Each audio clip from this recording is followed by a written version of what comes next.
हमको भी बहुत मजा आ रहा है सर। और यकीन मानिए सर, जिनको इस तरह के संगत में आकर के मजा आता है वो एक दिन इस स्टेज पे होते हैं, रॉयल्टी और टेक्निकल के रूप में होते हैं sir. Dilip Yadav, RCM city Katra Darbhanga का रहने वाला हूँ। बेसिकली इंश्योरेंस के प्रोफेशन में पिछले 13 साल से हूँ। और ये जो खूबसूरत सिस्टम है आरसीएम, ये मेरे जीवन में आज से 11 साल पहले आया। इसी तरह के माहौल में जब मुझे जाने का अवसर मिला, मुझे समझ में आया कि मुझे क्यों आरसीएम को ज्वाइन करना चाहिए। और सभी साथी आप अपना क्यों को तलाशिए। वर्षों पहले की बात है, एक सुदूर गांव में एक परिवार में एक लड़का का जन्म होता है और वो अच्छे परिवार था उनका, तो परवरिश भी अच्छा हुआ, पढ़ाई लिखाई भी हुई और लड़का अच्छा था। तो पढ़ लिख के वो लड़का क्या बन जाता है, प्रोफेसर बन जाता है। और प्रोफेसर साहब को नौकरी लगी, अच्छे यूनिवर्सिटी में वो जॉब करने लगे, उम्र भी हो गया था। तो परिवार वालों ने उनकी शादी करने का प्लान बनाया और उनकी शादी ठीक हुई। और आज से लगभग 30 साल 40 साल पहले अगर आप जाएंगे तो उस जमाने में न लड़का लड़की को देखता था न लड़की। क्या मेरी बातों से सहमत है सर? आज का दौर अलग है। तो उनके पिताजी ने उनकी शादी ठीक कर दिया और उनको सूचना गया पत्र के माध्यम से कि आपकी शादी ठीक हो गई है और इस डेट को आपको यहाँ पे उपस्थित होना है गांव में। और वो लड़का भी उस जमाने का बच्चा आज्ञाकारी होता था, तो वो आए, फिर उनकी शादी भी हुई, सब कुछ, कहीं कोई दिक्कत नहीं था। शादी हो गई, सारे गेस्ट 3-4 दिन के बाद अपने अपने घर को चले गए। और 3-4 दिन के बाद वो लड़का अपनी पत्नी के साथ बैठ के बातचीत करना शुरू किया। तो परिचय तो शादी के बाद ही होता, अब तो फोन पे पहले हो जाता है, पहले तो ऐसा नहीं था सर। तो उन्होंने पूछा, वो प्रोफेसर साहब पूछे अपनी पत्नी से कि तुम कहां तक पढ़ी लिखी हो। सवाल क्लियर है सर? तुम कहां तक पढ़ी लिखी हो? तो उनकी पत्नी जानते हैं सर क्या जवाब देती है कि ये पढ़ाई क्या होता है। समझ रहे हैं मेरी बात को सर? अब जैसे ही वो बोली जो कहां तक पढ़ी लिखी हो और ये पढ़ाई क्या होता है, तो प्रोफेसर साहब को मामला समझ में आ गया कि मेरी जो शादी हुई वो पढ़ी लिखी नहीं है। उनको बड़ा आश्चर्य लगा, जो मेरे पिताजी ऐसा कैसे कर सकते हैं, बताइए, हम प्रोफेसर हैं, मेरी पत्नी कहती हम पढ़ाई क्या होता है ये उनको पता नहीं है। आप समझ सकते हैं ये मामला सर। तो वो प्रोफेसर साहब बोले अच्छा ठीक है, कोई बात नहीं है, हम चाहते हैं कि कम से कम अब कुछ पढ़ लिख लो। तो जानते हैं वो लड़की क्या कहती उनकी पत्नी कि देखिए हम 5 भाई बहन थे और मेरे 5 भाई बहन में सब पढ़ाई लिखाई किया, सब कुछ किया, हमको एकदम पसंद नहीं है पढ़ाई, नफरत है हमको पढ़ाई से, तो बस हमको अच्छा नहीं लगा, हम नहीं पढ़े। और आपको भी हम कह देते हैं जो हम पढ़ने के लिए इच्छुक नहीं हैं, आप मुझे प्रेशर ना करें। और इस तरीके से ये कहानी शुरू हुई। प्रोफेसर साहब उस समय साइलेंट हो गए। 2-3 दिन के बाद फिर जब बैठे थे अकेले में तो उन्होंने कहा कि सुनती हो, हम चाहते हैं कि तुम कुछ, और वो बोली कि देखिए हम आपको पहले बता दिए, हम पढ़ाई हमें पसंद। अच्छा मजे की बात बताएं सर, आज इस मीटिंग में भी कुछ ऐसे लोग आए हैं जिनको आरसीएम पसंद, वो नहीं चाहते हैं जो हम आरसीएम ज्वाइन करें, लेकिन आप क्या चाहते हैं सर? प्रोफेसर साहब की तरह जो तुम पढ़ लो। और अगले आदमी का मन नहीं है आरसीएम ज्वाइन करने का, अरे हमको इस सब चीज से मतलब नहीं, लेकिन मजबूरी व्यवस्था वो यहां तक आ गए हैं। तो यही सिचुएशन प्रोफेसर साहब के साथ था कि वो चाहते थे कि उनकी पत्नी पढ़े, लेकिन पत्नी बोली कि हमको पढ़ाई से इंटरेस्ट, अगले व्यक्ति को आरसीएम से कोई मतलब नहीं है, एकदम देखना नहीं चाहता आरसीएम वाले को। लेकिन आरसीएम वाला है जो बार बार उसको मीटिंग में बुलाने का कोशिश करता है। कई बार ना कहने के बाद भी बहुत सारे लोग मजबूरी में आ जाते हैं मीटिंग में। और यही मजबूरी सर मेरे साथ भी थी आज से 11 साल पहले, कि कोई व्यक्ति मुझे आरसीएम समझाना चाह रहा था, लेकिन हमारे समझ में ये बात हम नाना कर रहे थे, लेकिन वो कहता था नहीं नहीं सर आइए सर। और ये नाना का सिलसिला मेरा जानते हैं कितना दिन चला? 1.25 साल। कितने लोग यहाँ पे ऐसे हैं जिनके पास करेज है 1.25 साल तक बर्दाश्त करने का, धैर्य के साथ वो टिके रहें, किसी व्यक्ति को फॉलो अप करते रहें। और अगर यकीन मानिए आपके पास अगर 1.25 साल तक धैर्य हो टिकने का, उसको फॉलो अप करने का, तो मेरे जैसे लोग आपके टीम में आ सकते हैं। तो ये कहानी थोड़ा सा आगे बढ़ती है, कोई वो समझना नहीं चाहता है, लेकिन हम समझाना चाहते हैं। प्रोफेसर साहब कोशिश किए, लेकिन अंत में उनकी पत्नी को गुस्सा आया। एक दिन वो खाने पे बैठे थे और बोले कि जानती हम चाहते थे कि कम से कम थोड़ा सा भी पढ़ लो, कि कहीं फंक्शन में जाएंगे तो मेरा स्टेटस मैच होगा। तो उसकी पत्नी उस दिन बोली कि देखिए आपको हम जो ये गरम गरम खाना ला के देते हैं पसंद नहीं है क्या? अगर आज के बाद हमको आप कहे पढ़ाई करने के लिए तो समझ लीजिए 3 दिन का खाना एक साथ हम बनाएंगे। प्रोफेसर साहब घबरा गए। 3 दिन का खाना, ये तो गरम गरम भी मुश्किल हो जाएगा। तब बोले आज के बाद अगर दोबारा हमको आप टॉर्चर किए पढ़ाई के लिए तो फाइनल है 3 दिन का एक साथ बनेगा। फिर आपको समझ में आएगा। अच्छा, कितने लोग हैं जो एक साथ 3 दिन का बना हुआ खाना खाना पसंद करेंगे सर? कोई है क्या?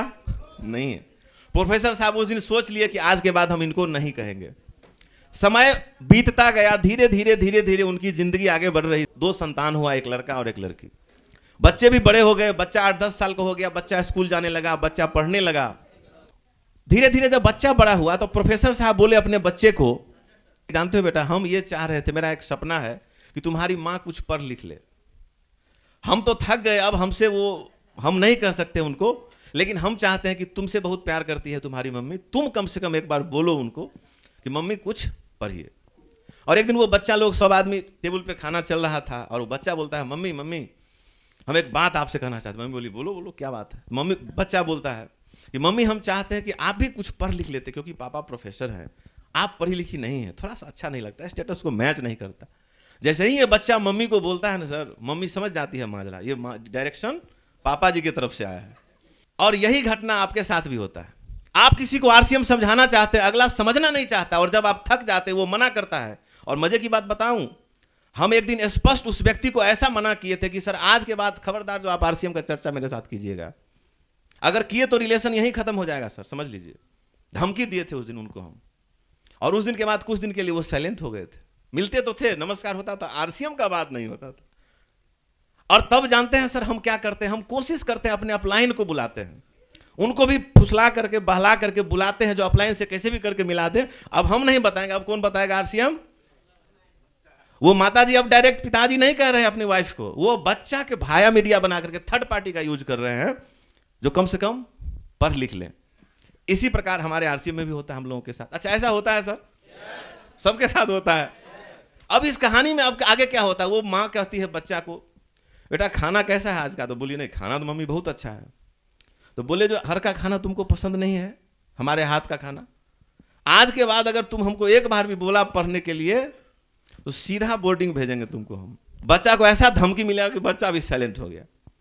और वो बच्चा के माध्यम से बोली, और बच्चा के तो अपने पापा को भी कह देना, उनको वो वाला बात याद कर लेने के लिए 3 दिन वाला, 3 दिन का खाना बनेगा। तो मैसेज दोनों को एक साथ मिल गया, बच्चा भी साइलेंट हो गया और माँ भी। अब पढ़ाई का टॉपिक बंद। अब अपलाइन से भी कोई समझ नहीं रहा है। अब हम क्या करते हैं सर, थक गए हैं, हताश हो जाते हैं कि हम चाहते हैं, मेरे मन में होता है कि ये व्यक्ति समझ जाए, इतना अच्छा प्रोडक्ट, इतना अच्छा सिस्टम, सब कुछ लाजवाब, फिर भी नहीं समझ रहा है। अच्छा, ऐसा सिचुएशन हम लोगों के साथ होता है। दिन बीतता गया सर, और वो महिला थी, वो लगभग उनका एज 50 साल हो गया, प्रोफेसर साहब का भी एज हो गया। और एक दिन उनके जीवन में एक कहानी घटता है। और वो कहानी क्या था सर, प्रोफेसर साहब आते हैं कॉलेज से और धड़ाधड़ अपना बैग पैकिंग करना शुरू करते हैं। अब ये जो देखती है उनकी पत्नी, तो बोलती है, अरे ये बैग क्यों पैकिंग हो रहा है, ये कहाँ जाइएगा आप? तो प्रोफेसर साहब कहते हैं कि देखो, अगला 20 दिन के लिए यहाँ से 200 किलोमीटर दूर हमारा एक प्रोग्राम है, वहीं हम 20 दिन रहेंगे और वहाँ हम जा रहे हैं। उनकी पत्नी बोली कि देखिए, आज से पहले जब भी आप कहीं बाहर गए हैं, एक दिन के लिए भी गए हैं, तो 3-4 दिन पहले आप हमको इन्फॉर्म करते थे। लेकिन ये कौन सा ऐसा टूर आ गया कि 20 दिन के लिए आप जाइएगा और हमको आज अचानक बैग पैकिंग हो रहा है? बोला नहीं नहीं, वो सब छोड़ो, हमको आज ऐसा सिचुएशन हुआ। वो बोल भी नहीं पाई और प्रोफेसर साहब धड़ाधड़ पैक किए, निकल गए। अब इनके मन में एक डाउट क्रिएट हो गया यहाँ से कि आखिर कैसे हो गया। अब 100 तरह का प्रश्न, हम लोगों के भी जीवन में ऐसा होता है, दीदी लोग हैं तो उनके मन में बहुत सारे प्रश्न चलना शुरू होता है। और उनके मन में एक शक एंट्री किया कि ये कहाँ गए, क्यों गए, बोले तो हैं लेकिन ये अचानक गए, बहुत सारा प्रश्न। अब इस उधेड़ बुन में वो चल रहे थे। और मजे की बात है, 2 दिन जैसे ही बीता, 2 दिन के बाद एक खूबसूरत लड़की 25 साल की, वो उनके गेट को नॉक करती है। और गेट को जैसे ही नॉक करती है, उनकी मैडम खोलती है, वो देखती है, अरे लड़की है। और वो लड़की कहती है, प्रोफेसर साहब हैं? तो उनकी मैडम कहती, नहीं नहीं, प्रोफेसर साहब तो आज से 2 दिन पहले 200 किलोमीटर दूर कहीं प्रोग्राम में गए हैं।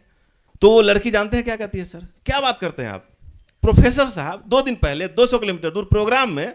अरे कल तो वो मेरे साथ मार्केट में चाय पिए थे और आज भी वो चाय पिएंगे, ऐसा हमसे उन्होंने कमिटमेंट किया था, लेकिन वो आए नहीं, इसलिए हम खोजते खोजते आपके घर पे। अब अगर ऐसा सिचुएशन आप लोगों के साथ हो तो आप लोग क्या कीजिएगा? वहां मैडम को जो 2 दिन पहले डाउट हुआ था, वो पूरा हकीकत में बदल गया, जो मामला गोलमाल है। अब बोले नहीं नहीं, बोले एकदम कहते हैं, कल मेरे साथ वो चाय पिए हैं, आज बोले थे तो हम आए हैं। अब इतना हो करके जब समझ गई वो लड़की नहीं है, तो लड़की एक चिट्ठी निकालती है और मैडम को देती है कि देखिए मैडम, सर तो नहीं है, ये चिट्ठी पकड़िए, सर जब आएंगे तो सर को दीजिएगा, लेकिन एक सूचना है, इसको आप नहीं पढ़िएगा। ये सिर्फ प्रोफेसर साहब ही चिट्ठी को खोलेंगे, वही पढ़ेंगे, और उनको भी कह दीजिएगा अकेले में पढ़ने के लिए। अब आप सोचिए अब क्या हुआ होगा सिचुएशन सर। अब वो चिट्ठी देख रही है, अब ये कंडीशन देख रही है, अब उनके दिमाग में एकदम भर गया पूरा मैटर। अब हो क्या, करे तो करे क्या। अब वो एक बार खोलने का भी प्रयास की, लेकिन बोली कि क्या फायदा खोलने का, मुझे तो पढ़ने आता ही नहीं। अब मामला इधर फंसा। अब सर जानते हैं क्या हुआ, 2 दिन चिट्ठी को जाती है, घर में रखती है। अब वो सोचने के लिए बैठती है कि एक काम करते हैं, पड़ोसी को बुलाते हैं, उससे पढ़वा लेते हैं। लेकिन फिर सोचती है कहीं इसमें इधर उधर वाला बात रहे, पड़ोसी समझ जाएगा तो मेरे पति का बदनामी होगा, फिर वो प्लान कैंसिल। फिर सोचती है नहीं बच्चा को बुलाते हैं, उसको बोलेंगे तुम पढ़ के सुनाओ। फिर सोचती है बच्चा पढ़ेगा, कहीं अगर इधर उधर हुआ तो मेरे पति का इमेज बच्चा के नज़र में गिर जाएगा। तो फिर ये दोनों बात सोच करके उस चिट्ठी को अलमीरा में रखती है, और उसका दिमाग चलना शुरू होता है। और 2 दिन इसमें फिर लगता है उनको। 2 दिन के बाद वो लड़की आई थी, 2 दिन सोचने में लगा, 4 दिन बीत गया। चौथा दिन वो मैडम सवेरे सवेरे उठती है, अपने बच्चे को फ़ोन करती है कि बेटा तुम घर कब आ रहे हो। तो बोली मम्मी हम तो अभी हैं, बस 2 दिन में छुट्टी होगा आएंगे। बोले 2 दिन छोड़ो, तुम जल्दी मेरे घर पे आओ। इतना घरभरा के बोली अपने बच्चे को कि बच्चा एकदम स्पीड में आया घर पे। घर पे आया तो मम्मी जानते हैं क्या बोली सर, पीछे वाले सुन रहे हैं क्या? जैसे ही वो बच्चा आया, ठीक से बैठा भी नहीं था, तो मम्मी बोली कि देखो बेटा हमको पढ़ना है। बच्चा सुन के आश्चर्यचकित हो गया कि आज से 20 साल पहले डाइनिंग टेबल पे जब हम बोले तब मम्मी हमको धमकी दी थी बोर्डिंग भेज देंगे। पिताजी थक गए तो उनको बोले 3 दिन का खाना एक साथ बनाएंगे। आज क्या हुआ कि मम्मी बोल रही है हमको। अच्छा जानते हैं पढ़ना क्यों चाहती थी? उस चिट्ठी को पढ़ने के लिए। बच्चा बोला मम्मी आपका एज 50 साल, अब क्या कीजिएगा? अरे बोले वो सब छोड़ो, हमको अब उनका हुआ ही क्लियर था कि पढ़ना क्यों है। बच्चा भी था, बोला बच्चा पिताजी को लगाया फोन, बोले पापा मम्मी बोलती है पढ़ना है। बोले अरे आप क्या करेगी पढ़ के? अब उसको पिताजी भी बोले नहीं नहीं हमको कुछ नहीं जानते, हमको तुम पढ़ाएगा कि नहीं हमको बोलो। तो बच्चा बोला देखो मम्मी 2 दिन के बाद मेरा एग्जाम है, हम नहीं पढ़ा सकते, सॉरी। तो बोला पिताजी को बोलो वो हमको पढ़ाएगा। पिताजी बोले ना ना हमको भी फुर्सत। तो अब मम्मी बोलती है बच्चा को ये काम करो, कोई टीचर का व्यवस्था करो। तो बच्चा बोला जो मम्मी टीचर अभी बिजी है, अभी एग्जाम का समय चल रहा है, अभी मुश्किल है, अभी नहीं आएगा कोई टीचर आपके यहाँ। तो बोले यार वो नहीं आएगा, हम चले जाएंगे पढ़ने के लिए। तो बच्चा बोला मम्मी आप कैसे जाइएगा? 3 किलोमीटर दूर जाना, 3 किलोमीटर दूर आना, कोचिंग है, फिर आपको स्कूटी चलाने भी नहीं आता है। तो मम्मी बोली वो सब छोड़ो, हम पैदल चले जाएंगे, लेकिन हमको क्या करना है साहब? पढ़ना है। और सर ऐसा स्थिति था उनका, इतना दिमाग में वो सेट था, क्लियर कट था, जो हमको पढ़ना है। क्यों पढ़ना है? चिट्ठी पढ़ने के लिए। उतना ही उनको पढ़ना है, चिट्ठी पढ़ने आ जाए भाई साहब। अब वो लगातार जा रही है, कोचिंग आ रही है, जा रही है, पैदल आ रही है। और 4 दिन तो इधर बीत गया था सर। 14 दिन में वो पूरा पढ़ना सीख जाती है वो मैडम। अब सोचिए किस लगन के साथ वो पढ़ी होगी कि पूरा सीख गई। अब जिस दिन उनका पूरा बैच कंप्लीट हो गया, पूरा ट्रेनिंग हो गया कि नहीं आप पढ़ सकते हैं, कोई दिक्कत नहीं है, तो उस दिन उनके चेहरे पे मुस्कान था। क्यों था मुस्कान? कि आज तो हम पढ़ लेंगे। प्रोफेसर साहब को भी 2 दिन आने में बाकी है, आज हम पढ़ लेंगे। और उस दिन रात में वो मैडम जाती है, खाना उना खा के गोदरेज खोलती है और उस चिट्ठी को निकालती है और उसको गौर से देखती है, यही चिट्ठी है, अकेले में पढ़ेंगे। अच्छा आज हम इसको पढ़ के देखते हैं क्या मामला है, तब हम बताएंगे प्रोफेसर साहब को। और जानते हैं सर चिट्ठी जब खोलती है तो बड़ा सुंदर लाइन उसमें लिखा हुआ था, मात्र 1 लाइन लिखा हुआ था। उसमें लिखा हुआ था, जानना चाहते हैं सर? पीछे वाले भी जानना चाहते हैं क्या? उसमें लिखा हुआ था ये सारा नाटक तुमको केवल पढ़ाने के लिए किया गया है। क्लियर है? तो सर आप इस चीज को समझिए, वो तो वहां पे था, उनका क्यों क्लियर हुआ? इसमें मैसेज है कि क्यों जब किसी व्यक्ति का क्लियर हो जाता है किसी काम को करें तो फिर उसके सामने समस्या नजर, केवल उसका समाधान दिखता है साहब। और इस आरसीएम में भी जब लोग आते हैं जिनका क्यों क्लियर होता है, उनको क्या दिखता है सर? समस्या या समाधान? समाधान दिखता है।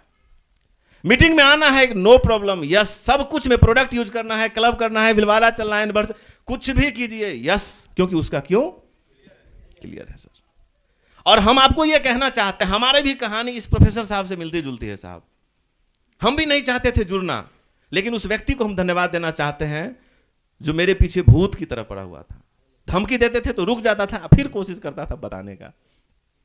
और ऐसे ही एक इस तरह के माहौल में, इस तरह के मीटिंग में उन्होंने मुझे बुलाया और मेरी मुलाकात उस शख्सियत से होती है। और उस शख्सियत से मुलाकात होने के बाद मेरा जो नजरिया था आरसीएम को लेकर के, आरसीएम को उस मीटिंग से पहले हम जिस नजरिया से देखते थे वो बदल गया साहब। मुझे उस दिन समझ में आया जो क्यों मेरे लिए जरूरी है आरसीएम, क्यों मुझे आरसीएम करना है, क्या मिलेगा यहां से, वो तमाम चीजें, मेरा सारा सवाल उस दिन क्लियर हुआ था। और जानना चाहते उस दिन किसका मीटिंग था सर? उस दिन जो मीटिंग में पहली बार मुझे जाने का मौका मिला था वो कोई और नहीं, वो किसी परिचय के मोहताज नहीं है साहब। हम सब के कॉमन अपलाइन है आदरणीय गुरुदेव गोपाल चौधरी सर के लिए जबरदस्त ताली मैं चाहता हूं। और आज उस दिन मेरा क्यों क्लियर हुआ, उसके बाद कभी हम पीछे मुड़ के नहीं देखे सर। जो समस्या आहाना बहाना सब उससे पहले, उस दिन के बाद आज तक कोई बहाना नहीं है। और यही एक कारण है कि मैं आज आपके सामने